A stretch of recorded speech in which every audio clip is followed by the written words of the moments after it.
ஒரு நெருக்கமான சூழ்நிலை, ஏதோ ஒரு சூழ்நிலையில மாட்டிக்கிட்டீங்க. அந்த மாட்டிக்கிட்ட சூழ்நிலையில வெளியே வர முடியல. இங்க திரும்பி பாக்குறீங்க, அங்க திரும்பி பாக்குறீங்க, எதுவுமே ஜாடி ஆகல. யாராச்சும் உதவி செய்வாங்களான்னு நீங்க மேல பாக்குறீங்க, கீழே பாக்குறீங்க, எல்லா இடத்துலயும் பாக்குறீங்க, யாருமே உதவி செய்யல. ஆனால் அந்த சூழ்நிலை யாருமே உங்களுக்கு உதவி செய்யவில்லை என்று சொன்னால், அந்த சூழ்நிலை நெருக்கமான சூழ்நிலை, பயங்கரமான சூழ்நிலைக்குள்ள you have to go through. If there is anyone here who would have gone through a situation where you were caught in a difficult situation, where you were looking around for some help from someone who can just come and just stretch their hands and help you out of that situation or that condition, it would have been a very good situation if somebody could have helped, because you have to not have to go through the valley of the shadow of death. மரண இருளின் பள்ளத்தாக்கில் நீங்கள் போகாதபடிக்கு யாரேனும் உங்களுக்கு உதவி செய்தால் நலமாயிருக்கும். It would have been better. But sometimes there is no one who can come and help you in such situations. வருத்தம் என்னவென்று சொன்னால், அநேக நேரங்களில் அப்படிப்பட்ட சூழ்நிலையில யாருமே உதவி செய்வதற்கு நம் பக்கத்துல இருக்க மாட்டாங்க. நம்முடைய வாழ்க்கையை கொஞ்சம் சிந்திச்சு பாத்தீங்கன்னா, நம்முடைய வாழ்க்கையின் கப்பலும் அப்படிதான் ஓடிக்கிட்டு இருக்கு. எப்படி ஓடிக்கிட்டு இருக்குன்னு சொன்னா, இன்றைக்கு தேவன் நம் பட்சத்தில் இல்லை என்று சொல்லுகிற ஒரு நிலை இருக்கும் என்று சொன்னார். எப்படி இருக்கும்? அதாவது இதை யாருக்கிட்ட சொல்லுவேன்னு சொன்னா, கர்த்தரை நம்பி இருக்கிறவங்க. கர்த்தரை நம்பி இருக்கிறவங்க ராமன் சொல்லுங்க. சரி, கர்த்தரை நம்பி இருக்க உங்கள்ட்ட தான் நான் பேசுறேன். அதாவது கர்த்தர் உண்மை, கர்த்தர் நிஜம், அவர் தேவன் என்று சொல்லுகிறவர்கள். If I am talking to somebody who really believes that there is God and his name is Jesus and he can deliver me from any situation and every situation, then I'm talking about you, or rather I'm talking to you. What is happening is, in any situation or every situation that I and you are going through today, if God is not present at every nook and corner of your life, you will stand to live defeated. You will be living a losing life. அதாவது தோத்து போன ஒரு வாழ்க்கை, தோத்து கொண்டு போகிற வாழ்க்கை தான் நாம் நீங்களும் தொடர்ந்து வாழ்வோம். எப்பொழுது தேவன் இல்லாத ஒரு வாழ்க்கை, தேவன் இல்லாத வாழ்க்கை அப்படிதான் இருக்கும். ஆனால் இந்த சூழ்நிலையை மாற்ற வேண்டும். அதாவது நெருக்கப்படுகிற சூழ்நிலை, தோற்று போன ஒரு சூழ்நிலை என்று சொல்லும் பொழுது, we are not talking about money here, we are not talking about prosperity, we are not talking about any other life. Let's take a simple reason. பாவம் நிறைந்த வாழ்க்கை. இன்னைக்கு ஆண்டவர் நமக்கு வேதத்தை கொடுக்கலன்னா பாவத்தை குறித்து நமக்கு தெரியுமா? தெரியாது. ஆண்டவராகிய இயேசு கிறிஸ்து இந்த பூலோகத்தில் வராமல் இருந்திருப்பார் என்று சொன்னால் பாவத்துக்கு மன்னிப்பு கிடைத்திருக்குமா? Will there be a recovery from sin if Jesus was not present? ஏனென்றால் ரத்தம் சிந்துதல் இல்லாமல் பாவ மன்னிப்பு இல்லை என்று வசனம் சொல்லுகிறது. சோ அதனால நானும் நீங்களும் நல்ல ஒரு வாழ்க்கை, பாவம் இல்லாத வாழ்க்கை, அதாவது கரை படையாத ஒரு வாழ்க்கை வாழணும்னு சொல்லிட்டு தேவன் என்ன செய்கிறார் சொன்னா, தம்முடைய ஒரே பேரான குமாரனை எங்கே அனுப்புகிறார்? பூலோகத்துக்கு அனுப்புறார். அவர் ஒரு பிளான் வச்சிருக்கிறார். பாருங்க, எல்லா பிளானும் அவர் போட்ட பிளான்லாம் யாருக்கு எடுத்தாங்க? மனுஷன் தான் எடுத்தான். அதனால வேற வழி இல்லாம தம்முடைய ஒரே பேரான குமாரனை 2000 ஆண்டுகளுக்கு முன்பாய் இந்த பூலோகத்துக்கு அனுப்பினார். And that is the day that we call as the first Christmas. அதுதான் முதல் கிறிஸ்துமஸ் என்று நாம் பார்க்கிறோம். இன்றைக்கு என்னுடைய தலைப்பு என்னவென்று சொன்னால், இம்மானுவேல். Emmanuel forever. அப்படி என்றால் இம்மானுவேல் என்றென்றும். இம்மானுவேல் என்றால் என்ன? எல்லாருக்கும் தெரியும். சொல்லுங்க பாப்போம். தேவன் நம்மோடு இருக்கிறார். கன் மாதிரி சொல்லிடுவீங்க, தேவன் நம்மோடு இருக்கிறார்கள். சரி, இந்த இம்மானுவேல் என்று சொல்லுகிற பாகம் வேதத்தில் எங்க காணப்படுகிறது? மத்தேயு அப்படியே அமைதியா. ஓகே, அடுத்து தெரியுமா? பாருங்க, நம்ம கரெக்ட்டா சொல்றோம். இம்மானுவேல் என்றால் என்ன? தேவன் நம்மோடு இருக்கிறார். What is Emmanuel means? God is with us. But where is the verse? First form. திருப்பி கொள்ளலாமா? வாங்க, ஏசாயா 7ஆம் அதிகாரம் 14வது வசனம். Turn with me. Isaiah 7 verse 14. And what does it say? ஏசாயா 7:14. ஆதலால் ஆண்டவர் தாமே உங்களுக்கு ஒரு அடையாளத்தை கொடுப்பார். இதோ ஒரு கன்னிகை கர்ப்பவதியாகி ஒரு குமாரனை பெறுவாள், அவருக்கு இம்மானுவேல் என்று பெயரிடுவார். Amen. What does it say in English? Therefore the Lord himself will give you a sign. The virgin The virgin will conceive Ah. and give birth to a son, Ah. and will call it Emmanuel. Which means He will be God with us. God with us.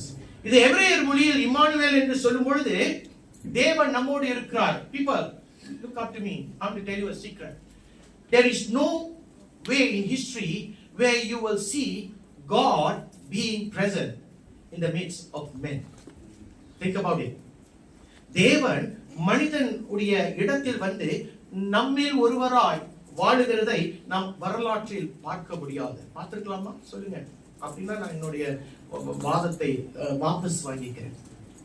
There is no way where we can see a God mingling in the midst of His creation. எதற்கு வருகிறார் என்று சொன்னால் மனிதனை அவரோடு ஒரு உறவுக்குள், சரியான உறவுக்குள் கொண்டு வருவதற்காக இம்மானுவேல் என்ற ஆண்டவராகிய இயேசு கிறிஸ்து பூமிக்குள் வந்தார். காது உள்ளவர்கள் கேட்கணும். Because like what I said, no way or nowhere in history will you see God mingling in the midst of mankind. And what does God with us means? தேவன் நம்மோடு இருக்கிறார் என்றால் இன்னொரு அர்த்தம் இருக்கிறது. எதை குறிக்கிறது என்று சொன்னால் அவர் it talks about proximity. You know what's the meaning of proximity? Proximity means distance. Meaning, what does that mean? When God says I am with you, that means He is in a very near position where we can approach Him, where we can talk to Him. அப்படிதானே? God with us. அப்படின்னா இதான் அர்த்தம். ரொம்ப தூரத்துல இல்ல ஆண்டவர். தேவன் என்னை அவரை அருகில் அப்ரோச் பண்ற இடத்துல இருக்கிறார். அவரிடத்துல பேசக்கூடிய ஒரு நிலையில் இருக்கிறார். ஏன் தெரியுமா நான் இதை சொல்றேன்? நல்லா கேளுங்க.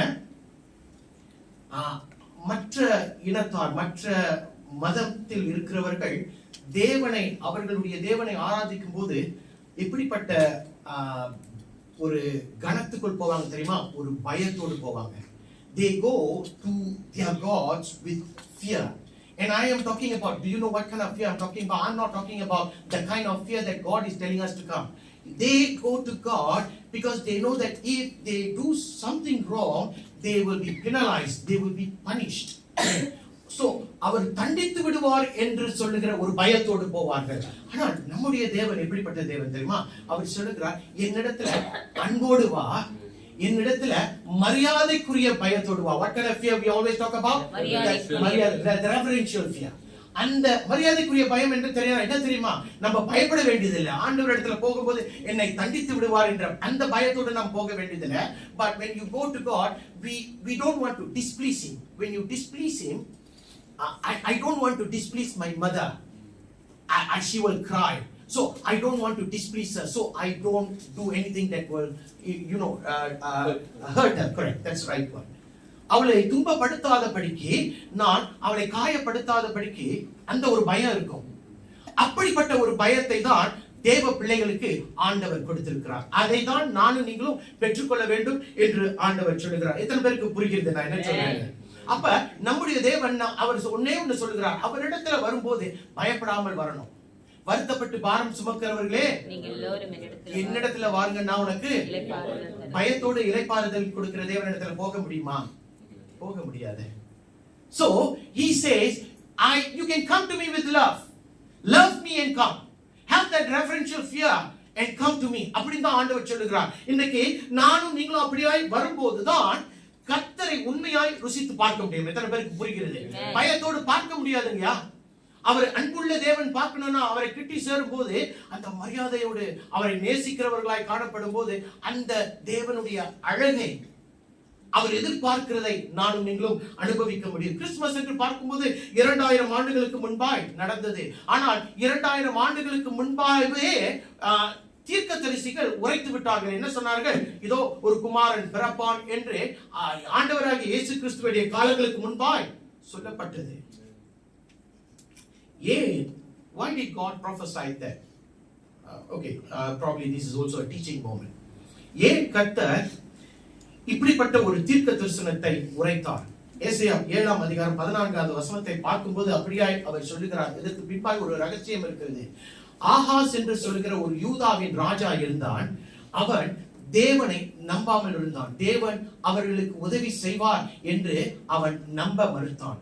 ஆனால் அவன் நம்புகிறானோ இல்லையோ, ஆண்டவர் சொல்லுகிறார், நீ என்ன நம்புறியோ இல்லையோ, நான் என்றைக்குமே என்னுடைய ஜனங்களுக்கு உண்மையா இருப்பேன் என்று சொல்லி அதற்கு சவால் விடுகிறதை போல அவர் சொல்லுகிறார், இதோ கன்னிகை ஒரு கர்ப்பவதியாய் ஆவாள் என்று. இதோ இந்த இம்மானுவேல் என்ற ஒரு தேவன், மனிதனுக்குள்ள தேவன் உலாகுவார் என்று ஆண்டவராகிய இயேசு கிறிஸ்துவுடைய பிறப்புக்கு முன்பாய் இது தீர்க்கம் உரைக்கப்பட்டது.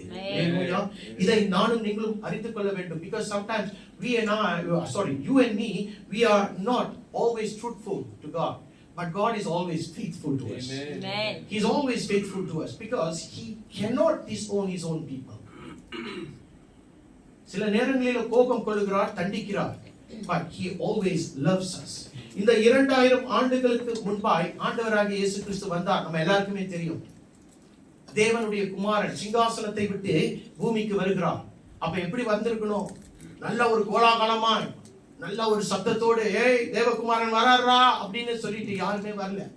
அவர் எப்படி வருகிறார் என்று சொன்னால், அந்த இரவின் பனியில், குளிரின் நடுவில் அவர் வருகிறார். People, I want to let you know something too. That's another secret. அவர் வரும்போது அந்த நாளிலே அவர்கள் நடுவில் குறை காணப்பட்டது. What was the lack?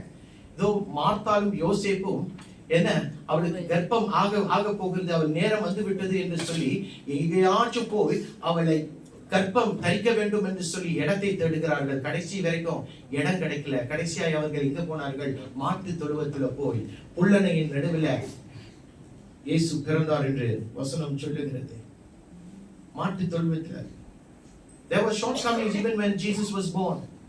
He did not come with a bag. He did not come with a pomp. There was so much humility. அவருடைய பிறப்பின் நடுவில் ஒரு தாழ்மை காணப்பட்டது. யாருடைய பிறப்புல? இம்மானுவேல் என்று சொல்லுகிற தேவகுமாரன் வரும்போது ஒரு தாழ்மை காணப்பட்டது. Can you imagine? I don't think anyone will be able to carefully imagine that God mingled in the midst of man 2000 years ago. உண்மையான தேவகுமாரன் இதோ 2000 ஆண்டுகளுக்கு முன்பாக மனிதனோடு சஞ்சரித்தார் என்று சொல்லுவது நினைச்சு பார்க்க முடியாத ஒரு காரியம். But it happened. எத்தனை பேர் ஆமென் சொல்லுங்க? அப்படியாய் நடந்தது. ஆனால் அன்றைக்கு அதுக்கப்புறம் ஒவ்வொரு கிறிஸ்துமஸை எப்படி கொண்டாடினார்கள்? ஒரு ஆண்டவர் பிறந்தார், இம்மானுவேல் வந்தார், தேவகுமாரன் பிறந்தார். அவர் வந்த நோக்கத்தை அறிந்து கிறிஸ்துமஸை கொண்டாடினார்கள். அவருடைய பணி என்ன? the mission. remember 2 வாரத்துக்கு முன்னால பேசினேன். the mission that he came for, அது என்ன என்று புரிந்து கிறிஸ்துமஸ் கொண்டாடினார்கள். ஆனால் இன்றைக்கு கிறிஸ்துமஸ் எப்படி கொண்டாடுறோம் சொல்லுங்களேன். கரெக்ட். இந்த வருஷம் 2025ல எங்க இருந்து தான் சாண்டா கிளாஸ் ரொம்ப முளைச்சாங்களோன்னு தெரியல. மூளைக்கு மூளை சாண்டா கிளாஸ் தான். இன்றைக்கு ஆண்டவராகிய இயேசு கிறிஸ்துவுடைய இடத்தை ஒரு பக்கம் நீங்க கொஞ்ச நேரம் ரிலாக்ஸ் பண்ணுங்க அப்படி சொல்லிட்டு சாண்டா கிளாஸ் தான் ரொம்ப காட்சி அளிக்கிறார்கள். இன்னைக்கு சபைக்கு ஏன் வருகிறோம்? சும்மா சடங்காச்சாரமா. ஏன் வந்தீங்க? அப்பா அம்மா கூட அன்னைக்கு வந்தேன், இன்னைக்கு அதுதான் வரேன். இதுதான் கிறிஸ்துமஸா? ஏன் சபைக்கு போகிறோம்? சரி, இன்னொரு காரியம் கேட்கிறேன். ஏன் வீடு வீடா போய் நம்ம கேரல்ஸ் பாடுறோம்? எதுக்கு பாடுறோம் சொல்லுங்க? நற்செய்தியை அறிவிக்கிறோம். பாடல் மூலியமாய் நற்செய்தி என்ன செய்யணும்? அறிவிக்கப்படும். ஆனால் இன்றைக்கு எப்படி அறிவிக்கிறாங்க தெரியுமா? எனக்கு ஒரு வீடியோ இல்ல, வீடியோ இருந்துருச்சு, நான் போட்டிருக்கேன். இருக்க வேணுமா? சில நேரங்களில எப்படி ஆண்டவருடைய பிறப்பை வரவேற்கிறார்கள் என்று சொல்லும் பொழுது வேதனையாக இருக்கிறது. என்னுடைய நண்பனுடைய சபை தான், இஸ் மை ஃப்ரெண்ட். ஆனால் என்னால இதெல்லாம் ஏத்துக்க முடியாது.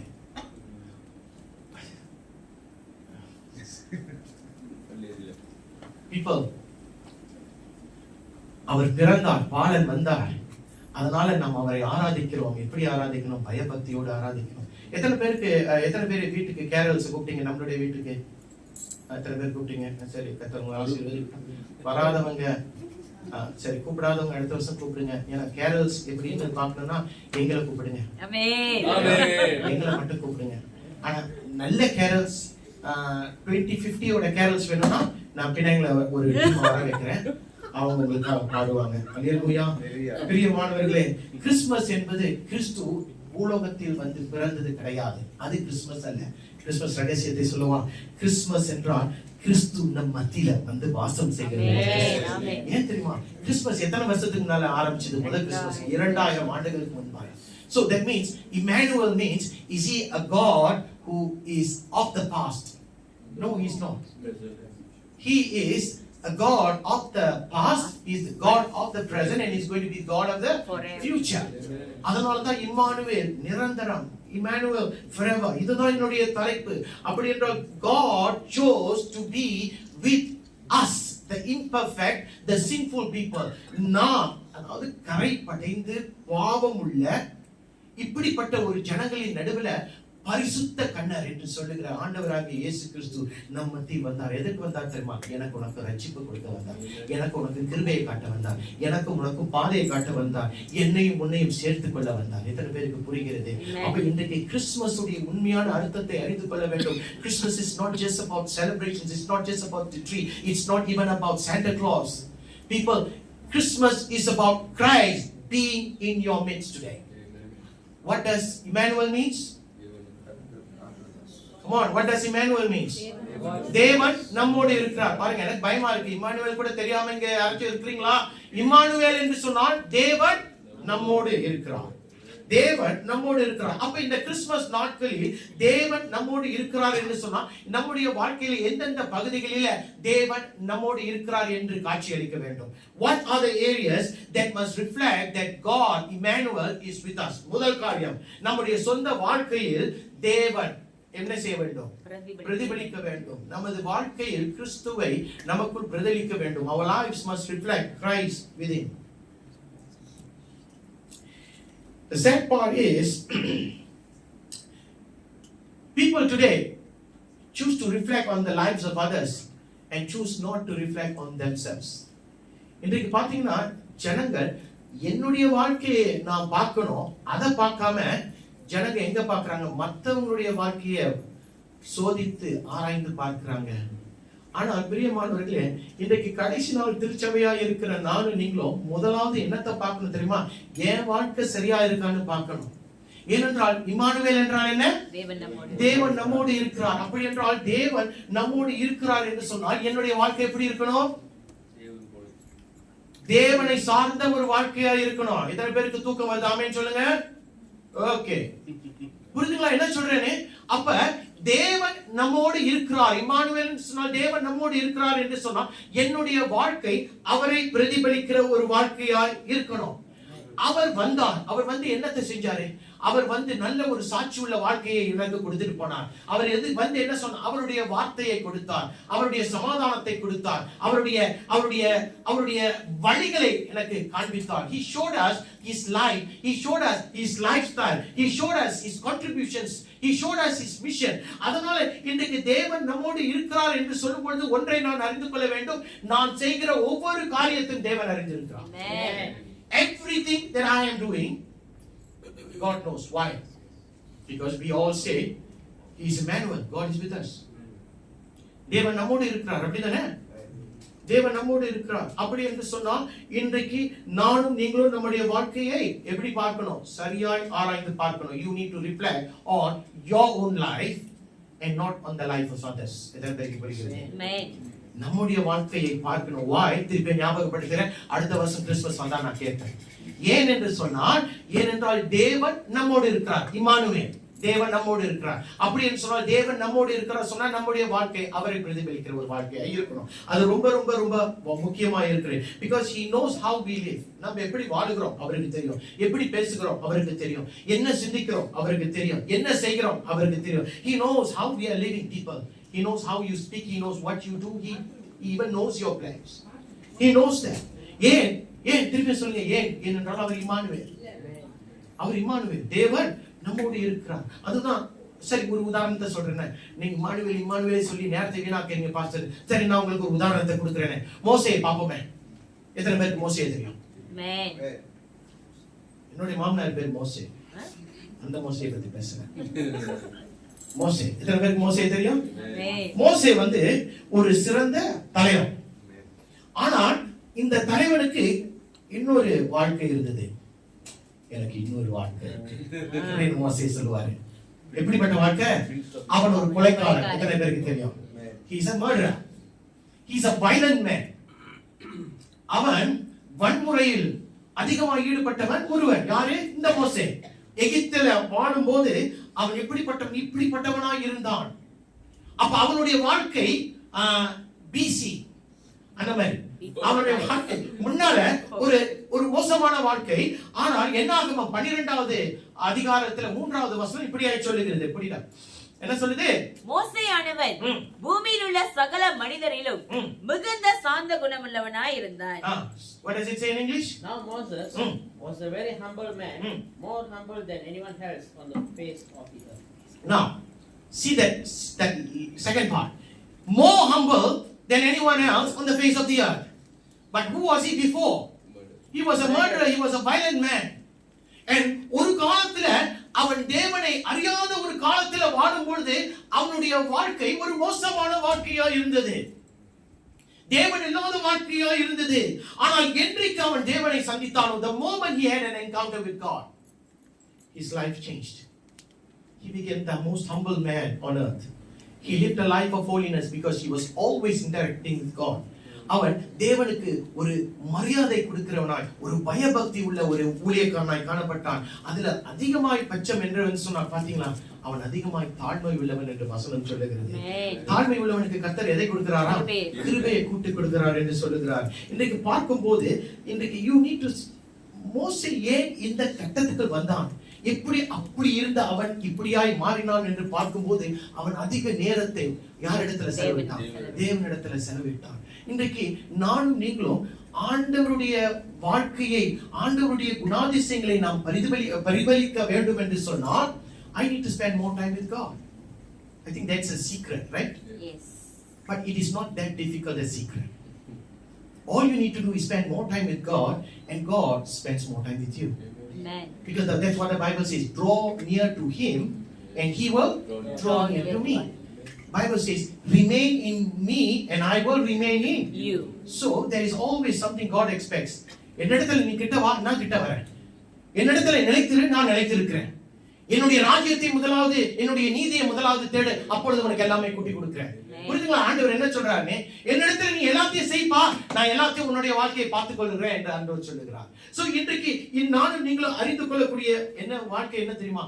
உன்னுடைய வாழ்க்கை சரியாய் இருக்கிறதா என்பதை நானும் நீங்களும் அறிந்து பார்க்க வேண்டும். ஏனென்றால் தேவன் நம்மோடு இருக்கிறார். புரியுதுங்களா? என்ன சொல்றாங்க? ஐயா, அதனால நான் பரிசுத்தமா வாழணுமா? பரிசுத்தமா தான் வாழ பிரயாசப்படணும். ஆனா பரிசுத்தமாய் வாழ முடியுமா? முடியாது. ஏனென்றால் வசனம் சொல்லுகிறது, எல்லோருமே பாவம் செய்து தேவ மகிமை இழந்தவர்கள். All have sinned and fallen short of the glory of God. But I should strive to live a life like Christ. I should strive to live a life of holiness, of righteousness. Why? Because Emmanuel. What does Emmanuel means? God is with us. தேவன் நம்மோடு இருக்கிறார். அப்ப என்னுடைய வாழ்க்கை அவரை சார்ந்திருக்கிற வாழ்க்கையா இருக்கணும். இந்த கிறிஸ்துமஸ், இந்த இம்மானுவேல் நேத்தமா சொல்லிட்டு இருக்கேன். அடுத்த வருஷம் வரைக்கும் உங்களுக்கு இம்மானுவேல். ஏன்னா இந்த கிறிஸ்துமஸ் செய்திய வருஷத்துல எத்தனை வாட்டி கேட்போம்? ஒரே ஒரு வாட்டி தான். வருத்தமா இருக்கு. கிறிஸ்துமஸ் செய்திய வருஷத்துக்கு ஒரு வாட்டி தான் கேட்கிறோம். அப்ப நச்சின சரியா உங்களை கொடுத்து அனுப்பினாதான் சரியா இருக்கு. இம்மானுவேல் என்றால் இம்மானுவேல் என்றால் தேவன் நம்மோடு இருக்கிறார். அப்ப இன்றைக்கு என்னுடைய வாழ்க்கையை நான் சரி பார்க்க வேண்டும். I need to reflect on my life because Emmanuel, God is with me. That's number one. இன்னொரு காரியம் இருக்கிறது. தேவன் என்னுடைய ஊழியங்களில் காணப்பட வேண்டும். நம்முடைய ஊழியங்களில் கிறிஸ்துவை வெளிப்படுத்த வேண்டும். Now அந்த மினிஸ்ட்ரிஸ்ல ஒரு bracket போட்டிருக்கேன். பாத்தீங்களா? அந்த பிராக்கெட் ஏன் சொன்னா, ஊழியம் என்று சொல்லும்போது I don't want you to think that I am talking about serving God. It's not that. A husband and a wife have a ministry. A child have a ministry. To be obedient, that's ministry. A husband and wife need to live a life in accordance to the word of God, according to the vows in the marriage. That's ministry.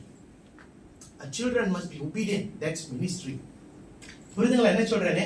நம்முடைய வாழ்க்கையில் நானும் நீங்களும் ஜெபிக்கிறவர்களாய் காணணும். தேவனுடைய வார்த்தையை படிக்கிறவர்களாய், அதாவது படிக்கிறது மட்டுமில்ல, என்ன சொல்கிறது, இரவும் பகலும் தியானிக்கிற பிள்ளைகளாய் காணப்பட வேண்டும். That's a ministry given to us. எத்தனை பேருக்கு புரிகிறது?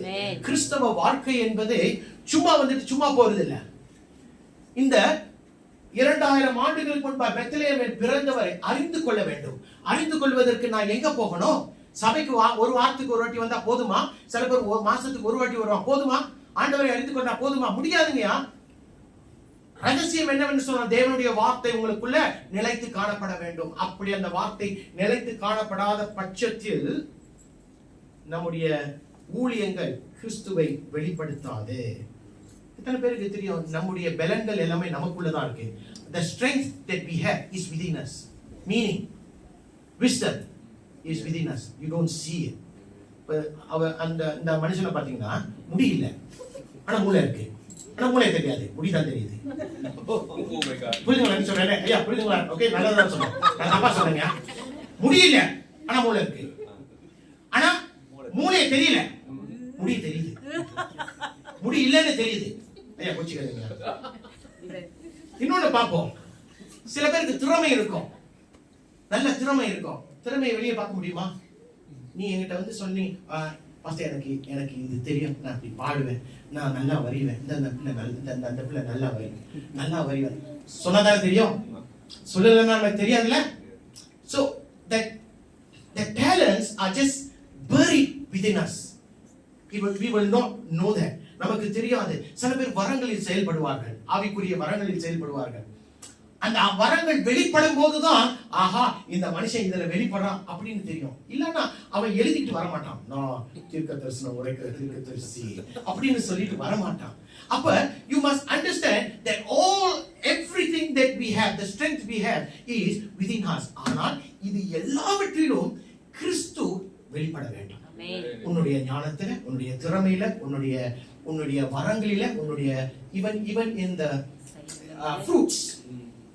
ஆவியின் கனி எத்தனை? 9. ஆவியின் கனி எத்தனை? 9. ஆவியின் வரம் எத்தனை? 7. அடே பாவங்களா, ஆண்டவரே எங்களை மன்னிங்கப்பா. ஆவியின் கனி 9 தான். ஆவியின் கனி 9, ஆவி வரம் 9 தான். அடுத்த கிறிஸ்துமஸ் இப்படி எல்லாம் பேசிடாதீங்க, தயவு செஞ்சு இப்படிலாம் பேசிடாதீங்க. பீப்புள், இன்னைக்கு நானும் நீங்களும் எந்த இடத்துல எப்படிப்பட்ட ஊழியம் செய்கிறோமோ இல்லையோ, உலகம் எல்லாருமே பார்க்கக்கூடிய ஒரு ஊழியத்தை நானும் நீங்களும் செய்யலாம். அல்லது யாருமே தெரியாது, ஆனா நான் கர்த்தருக்காக ஊழியம் செய்கிறேன் என்று சொல்லக்கூடியவனாக இருக்கலாம். Listen to me. Wherever you are, whatever you are doing, I'm talking about the ministries. You must have Christ being revealed in these ministries. முதல் காரியம் சொன்ன, reflect on yourself during this Christmas, because why? Emmanuel, meaning God is with us. Secondly, I'm telling you, your ministries must reveal Christ. Why? Because Emmanuel, God is with us. இப்ப நம்ம சொல்றோம், Emmanuel, தேவன் நம்மோடு. அப்ப என்னுடைய ஊழியங்களில் இந்த தேவன் இல்லை என்று சொல்லும் பொழுது அந்த ஊழியம் சரியான ஒரு ஊழியமாய் இருக்காது. எந்த காரியமும் செய்தாலும் ஆண்டவரை பிரதிபலிக்கிறதா இருக்கணும். Any ministry that we are doing, it must display Christ, because anything that does not display Christ is as if you are not giving him the glory. Turn with me. சங்கீதம் 115 1வது வசனம் இப்படி ஆய் சொல்லுகிறது, எங்களுக்கு அல்ல கர்த்தாவே, எங்களுக்கு அல்ல, உமது கிருபையின் நிமித்தமும் உமது சத்தியத்தின் நிமித்தமும் உம்முடைய நாமத்திற்கே மகிமை வரட்டும். What does it say in English? Not to us, O Lord, not to us, but to your name be the glory, because of your love and faithfulness. ஐயா, அவர் தேவன் என்பது நிமித்தம் எங்களுக்கு அல்ல ஆண்டவரே, எங்களுக்கு அல்ல, ஆனால் உம்முடைய நாமத்துக்கே மகிமை உண்டாவதாக. அப்ப நாம் செய்யக்கூடிய காரியம், anything and everything that I do, the glory must go to who? Jesus. You can take the benefit, you can take the reward, but the glory must go to God. Glory must go to God. People, சில நேரங்களில தேவனுக்கு கீழ்ப்படியும் போது அவர் ஆசீர்வாதங்களை கொடுக்கிற தேவனாய் இருக்கிறார். ஆனால் சில நேரங்களில அதையும் பார்க்கலாம், இன்னும் மேல கொடுக்கிற தேவனாய் இருக்கிறார். பாருங்க, யோவான் 14:12 வசனம்.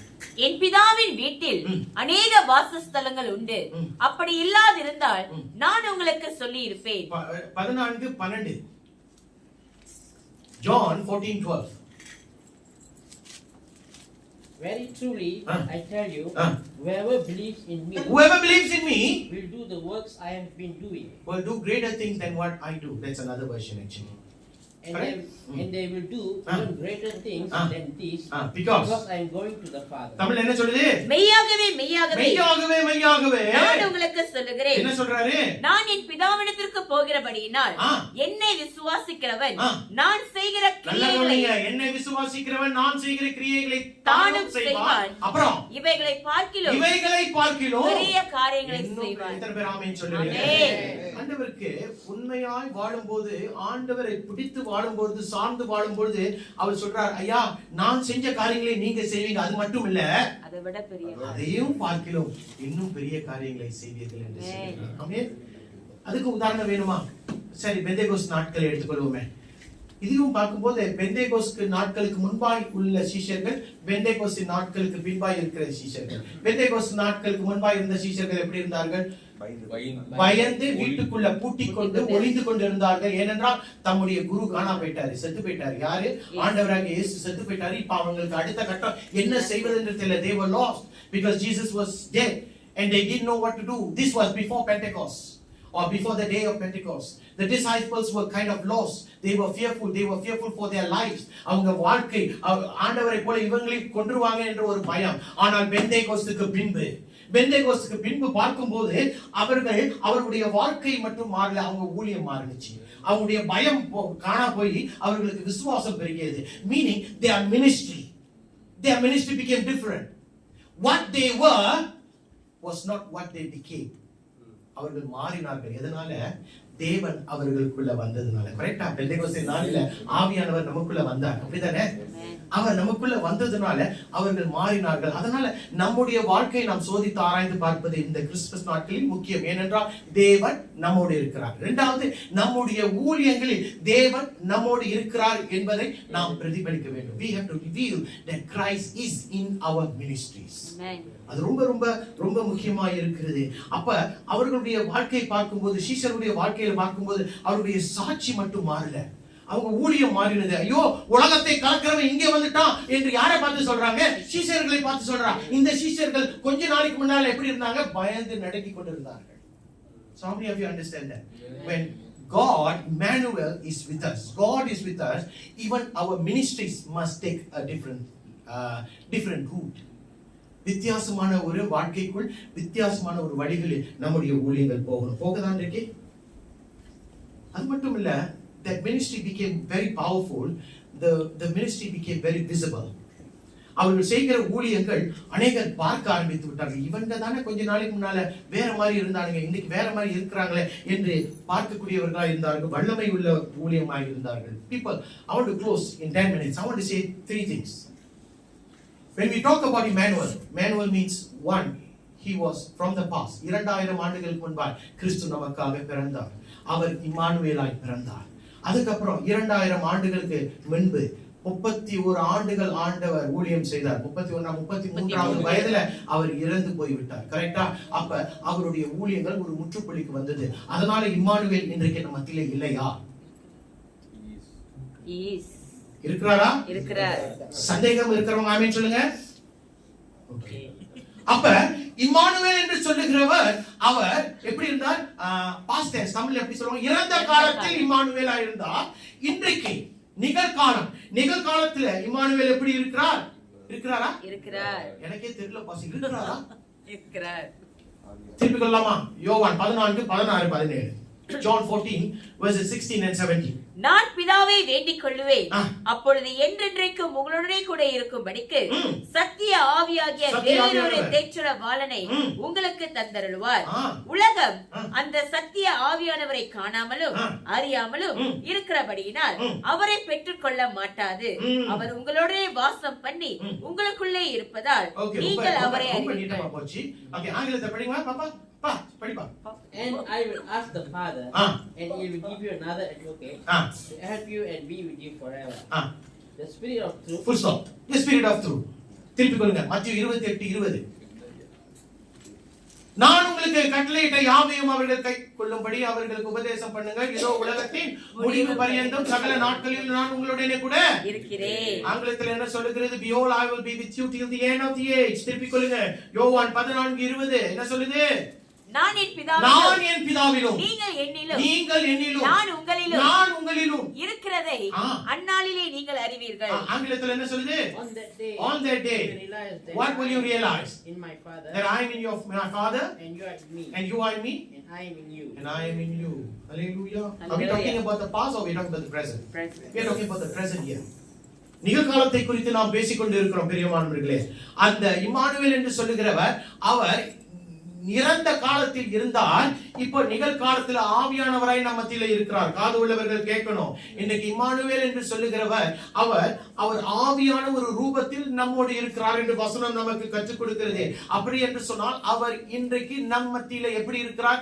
எனக்குள்ளே இருக்கிறவர் எப்படி இருக்கிறாராம்? பெரியவர் என்று வசனம் சொல்லுகிறது. என்றால் நமக்குள்ள ஒரு பெரிய தேவன் இருக்கிறார் என்று விசுவாசிக்கிறவங்க ஆமென் சொல்லுங்க. அப்படி என்றால் அவர் இம்மானுவேல் தானே.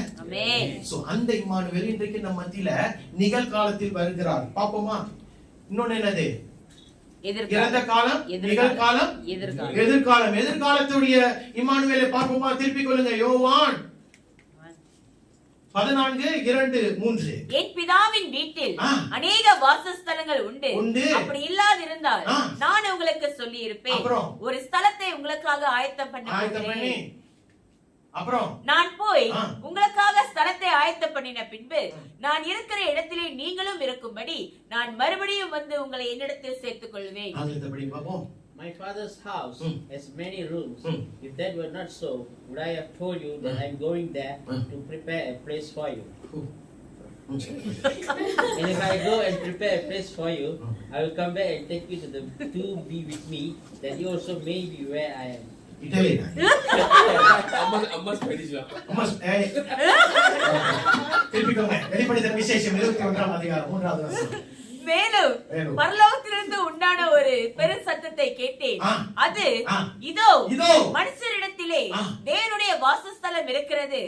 அவரிடத்திலே அவர் வாசமாய் இருப்பார். அவர்களும் அவருடைய ஜனங்களாய் இருப்பார்கள். தேவன் தாமே அவர்களோட கூட இருந்து அவர்களுடைய தேவனாய் இருப்பார். And I heard a loud voice from the throne saying, Look, God's dwelling place is now among the people, and He will dwell with them. They will be His people, and God Himself will be with them and be their God. ரெண்டு வார்த்தை நீங்க லீவ்ல இருங்க. Okay, அடுத்த ரெண்டு வார்த்தை. சரிங்களா? அதாவது ஆண்டவர் என்ன சொல்றார்? எதிர்காலத்துல அந்த இம்மானுவேல் திருப்பி வர போகிறார். யாருக்காக வர போகிறார்? நல்லா கேளுங்க. என்னது? நமக்காக வர போகிறார். நமக்காக வர போகிறார். யாருக்காக வர போறார்? நமக்காக. நான் குறிப்பா சொல்றேன் யாருக்காக? காத்திருக்கிற திருச்சபை. இங்க காத்திருக்கிற திருச்சபை யார் என்று சொல்லுங்க பாப்போம். யாரு? நம்ம தான். ஓகே, நம்ம தான். ஓகே, அதுதான். ஏன்னா நம்ம தான் என்று எல்லாரும் சபைக்கு வர்றவங்க எல்லாருமே ஒரு காத்திருக்கிற சபை என்று என்னால சொல்ல முடியாது. This is my personal opinion. Because not everyone who calls me Lord, Lord will inherit the kingdom of God. But he who does the will of the Father. வசனம் சொல்லுது. So I can't run away from the word. We have to be inside the word. அப்ப வசனம் இன்றைக்கு என்ன சொல்லுகிறதுன்னு சொன்னா அவரோடு ஒரு நல்ல ஒரு ஐக்கியம். அதாவது இந்த இம்மானுவேல் தேவன் நம்மோடு இருக்கிறார் என்று சொல்லுகிறோம்ல, நம்புறோம்ல. அப்ப அந்த இம்மானுவேல் உடைய அந்த வல்லமையில என்னுடைய வாழ்க்கையை நடத்தக்கூடியவன் நிச்சயமா அவருடைய வருகையை எதிர்பார்க்கணும். நிச்சயமாய் எடுத்துக்கொள்ளப்படுவான். நம்முடைய கிரியைகள் காணப்படணும். ஆனால் கிரியைகள் காணப்படாவிட்டாலும் கர்த்தர் அதுல ஒரு கன்செஷன் கொடுத்துறாரு. நீ என்ன அழிச்சிட்டல, நான் போயிடுறேன். எத்தனை பேருக்கு புரியுது? நான் சத்தியத்தை பேசுகிறேன். Even though he expects us to do the ministry for which we will have a greater reward. அந்த மினிஸ்ட்ரியை சரியாய் அந்த ஊழியத்தை சரியாய் செய்யவில்லைன்னு சொன்னதுனால ரிஜெக்ட் உன்னை நான் பரலோகம் கூட்டிட்டு போக மாட்டேன் என்று கர்த்தர் சொல்ல மாட்டார். ஆனால் பரலோகத்துக்கு போனதுக்கு அப்புறம் உன்னுடைய பலன் இப்ப இவங்க பெருசா செஞ்சிருக்கிறாங்க, பெரிய வீடை கட்டி இருக்கிறாங்க ஆண்டவருக்காக. அவரு சரி இவரே சொன்னா முடியாது, அந்த பிள்ளை சின்னோண்டு ஒரு குடிசையை கட்டியிருக்கு. ரெண்டு பேருமே பரலோகம் போயிடுவாங்க. இவருக்கு கொடுக்க வேண்டியது போய் பார்க்கும்போது ஸ்டாண்ட் அலோன் ஹவுஸ், 7 bedrooms, வர விருந்தாளியை வரவேற்கிறது யார் வருவான்னு எனக்கும் தெரியாது. அவளும் பரலோகத்துல இருப்பா, ஒரு சின்னோண்டு வீட்டுல இருப்பா. ஏன் கிரியைகள் அவ்வளவு சிறப்பா இல்ல, அதனால சின்ன வீடு. ஆனா 2 பேரும் பரலோகத்துல இருப்பாங்க, 2 பேரும் தேவனை ஆராதிப்பாங்க, 2 பேருக்கும் அடையாளம் இருக்கும். என்ன அடையாளம்? தேவனுடைய பிள்ளைகள். எத்தனை பேருக்கு புரிகிறது? அப்ப இந்த இம்மானுவேல் என்று சொல்லுகிற தேவன் ஒரு நாள் நமக்காக வருவார். அவர் நம் மத்தியில வாசம் செய்வார், நாம் அவருடைய பிள்ளைகளாக இருப்போம். I want to ask you this, though he comes again for you and me, remember, முதல் வாட்டி வரும்போது புல்லணையில் வந்து பிறந்த ஒரு பாலகனாய் அவர் வருவது கிடையாது. First he came as a savior, but the second time he comes, he's not going to come to save. He's going to come to judge. He will be the righteous judge. காதுள்ளவர்கள் கேட்கணும். Because when the second coming comes, when God comes the second time, he is coming to judge the world. Amen. And judgment will begin with the church. That's what the Bible says. Judgment will begin with the church. சபையில தான் நியாய தீர்ப்பு ஆரம்பமாகும். So we need to decide where we are today. அவர் வரும்போது அவருடைய பிரசன்னத்தை நான் நம்புகிறேன், அதை ஏற்றுக்கொள்கிறேன். அவருடைய வல்லமை, அவருடைய வார்த்தைக்கு நான் கீழ்ப்படிந்து வாழுகிறேன் என்று சொல்றவங்களுக்கு அவருடைய வருகை நிமித்தம், வருகையின் நாளில இம்மானுவேல் வந்து விட்டார் என்று சொல்லி நாம் சந்தோஷப்படுவோம். ஏனென்றால் 2 பேருடைய கண்கள் குளமாய் மாறுமா, வெளிப்படுத்தின விசேஷத்தில் இருக்கு. There is 2 kinds of people who will be tearing or who will be weeping. One will be tears of joy because they were expecting the coming of God. அவர் தேவனுடைய வருகைக்காக காத்திருந்தார்கள். வந்துட்டீங்களப்பா அப்படின்னு சொல்லிட்டு ஆனந்த கண்ணீர்ல அழுவாங்க. இன்னொருத்தன் அழுவானா, எதற்கு? ஐயோ நான் விட்டுட்டேனே, சந்தர்ப்பத்தை விட்டுட்டேனே. ஏனென்றால் அவர்களுக்கு தெரியும் அடுத்து என்ன, அவங்களுக்கு நரகம் என்று அவர்களுக்கு தெரியும். இன்னைக்கு சபை என்று சொல்லுகிற நானும் நீங்களும், people, I want you to know this, when he returns, he will only come to those who acknowledges him, who acknowledges his presence, who is obedient to the word. Not just a way of saying Emmanuel is with us.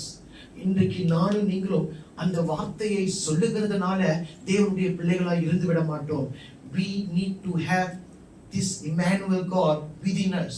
So அவர் நம்மத்திலே இருக்க வேண்டும் என்று சொன்னால் முதலாவது என்னுடைய வாழ்க்கை சரியாய் இருக்கிறதா என்று நானும் சோதித்து பார்க்க வேண்டும். இரண்டாவது என்னுடைய ஊழியர்கள், என்னுடைய பொறுப்புகள் எல்லாவற்றையும் நான் சரியாய் இருக்கிறேனா என்று நானும் நீங்களும் சோதித்து பார்க்க வேண்டும். ஏனென்றால் நாட்கள் இனி செல்லாது. எத்தனை பேர் கான்ஃபிடென்ட்டா சொல்வீங்க 2026 நான் பார்ப்பேன்? கை தூக்கி காட்டுங்க. பயப்படாதீங்க. என்ன எப்படி ஆச்சு? கொஸ்டின் போச்சு. அவருக்கு சித்தம் என்ன எபிகே 2026 அடா? Timothy, will you see 2026? What is 2026? Will you see the year 2026? Will you? Maybe. But that's a nice answer. Okay.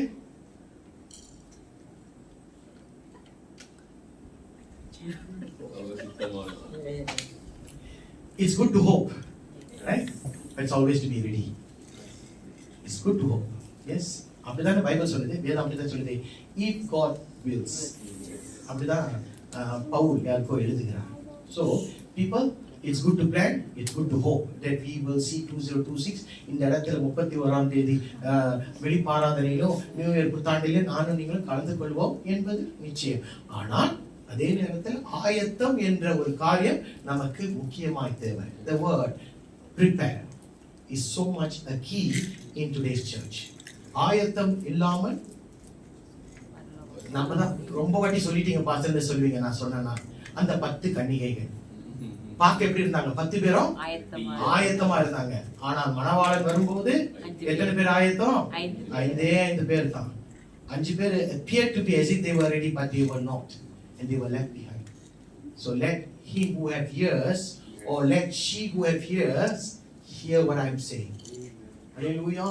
Emmanuel means தேவன் நம்மோடு இருக்கிறார். Emmanuel என்றால் தேவன் நம்மோடு இருக்கிறார்.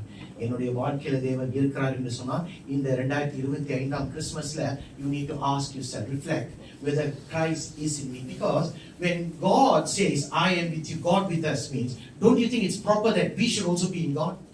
Yes. Correct? Does it make sense? Yes. அதாவது தேவன் நம்மோடு இருக்கிறார். இம்மானுவேல் என்றால் தேவன் நம்மோடு இருக்கிறார். தேவன் நம்மோடு இருக்கிறார் என்று சொன்னா it's only proper that I should be also in God. இரண்டு கைகள் தட்டினால் தான். So ask yourself today, because this 2025 Christmas is not going to come back again. இந்த 2025 ஆண்டின் கிறிஸ்மஸை நாம் மறுபடியும் சந்திக்க போகிறது கிடையாது. நான் சொல்ல வேண்டியதை உங்களுடைய வாழ்க்கையில விதைத்து விட்டேன். என்னது? இம்மானுவேல் என்றால் என்ன? தேவன் நம்மோடு இருக்கிறார். இம்மானுவேல் என்றால் என்ன? இம்மானுவேல் என்றால் என்ன? தேவன் நம்மோடு, God is with us. So இந்த நற்செய்தியோடு நாம் போகிறோம். தேவன் நம்மோடு இருக்கிறார். அந்த நிச்சயம் எனக்கு இருக்கு. அதனால 31ஆம் தேதி டிசம்பர் மாதம் நான் எல்லாரையுமே சந்திப்பேன் என்று நான் சொல்லுகிறேன். ஆமென். காதுள்ளவர்கள் கண்களை மூடுவோமா? Every eyes closed. Thank you Lord. Thank you Lord. நன்றி செலுத்துகிறோம் ஆண்டவரே, உம்மை நாம் துதிக்கிறோம். அப்பா, நீர் வந்த 2000 ஆண்டுகளுக்கு முன்பாய் அந்த வருகையை ஒரு விசை நாங்கள் எங்களுக்கு முன்பாய் வைக்கிறோம். We want to reflect, Lord, 2000 years ago when you were born as the King of Kings, the Lord of Lords. You came as the Son of God and you appeared within us as the Son of Man. தேவகுமாரனாய் வந்தவர் மனுஷகுமாரனாய் மாறினார். ஏனென்றால் அன்றைக்கு 2000 ஆண்டுகளுக்கு முன்பாய் அப்பா எங்களுக்காக நீர் ரத்தம் சிந்த வந்தீர். நீர் எங்களை மீட்க வந்தீர். எங்களை மனுக்குலத்தில் சந்திக்க வந்தீர். இன்றைக்கும் கூட இந்த 2025ஆம் ஆண்டின் கிறிஸ்துமஸ் நாளில நாங்கள் ஒன்றே ஒன்று சொல்லுகிறோம், என் தேவன் இம்மானுவேல். அப்படி என்று சொன்னால் அன்றைக்கு இருந்த அதே இம்மானுவேல் என்று சொல்லுகிற தேவன் இன்றைக்கும் அப்படியே ஒரு இம்மானுவேல் என்ற ஒரு தேவனாய் ஆவியாய் எங்கள் மத்தியில வாழுகிறார். அது மட்டுமில்ல ஆண்டவரே, இந்த இம்மானுவேல் என்று சொல்லுகிற இந்த தேவன் இன்னும் மறுபடியுமாய் வரப்போகிற ஒரு இம்மானுவேல் என்ற தேவனாய் இருக்கிறார். ஆனால் அவர் வரும்போது ஆயத்தமாய் இருக்கிற மனவாட்டியை அவர் எடுத்துக்கொண்டு போய்விடுவார். ஆயத்தம் இல்லாத மனவாட்டி கைவிடப்படுவார். The one who is not ready will be left behind. But Christmas is about remembering that Christmas is not about the birth of Christ. Christmas is about Christ living within us. Amen. So அந்த நிச்சயம் எனக்கும் உங்களுக்கும் இருக்கணும்.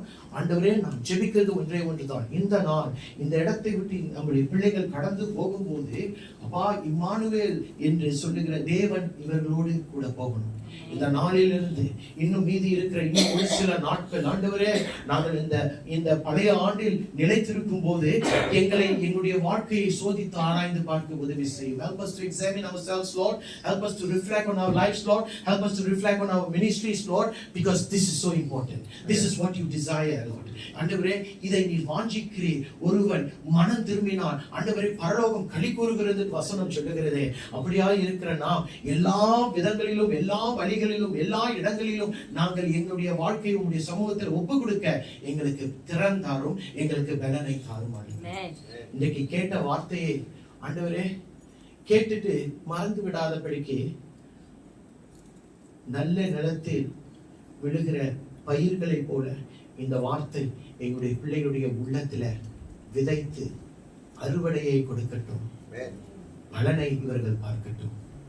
அவர்களை நான் ஆசீர்வதிக்கிறேன். இந்த வாழ்க்கை ஒரே ஒரு வாழ்க்கை வாழ்றோம்பா, அந்த வாழ்க்கை உமக்காக சரியாய் வாழ எங்களுக்கு பலனை தாரும். நீரே பெரிய தேவன், நல்ல தேவன், நல்ல தேவன், ஆசீர்வதிக்கிற தேவன், அனமூட்டுகிற தேவன், பெரிய காரியங்களை செய்வீர். ஒப்பு கொடுக்கிறோம், விட்டு கொடுக்கிறோம். நீர் பாரும், நீர் நடத்தும். துதிகன மகிமை எல்லாமே எடுத்துக்கொள்ளுங்க. இயேசுவின் நாமத்தில் ஜெபிக்கிறோம் ஜீவனுள்ள நல்ல நல்ல பிதாவே. ஆமென். Amen.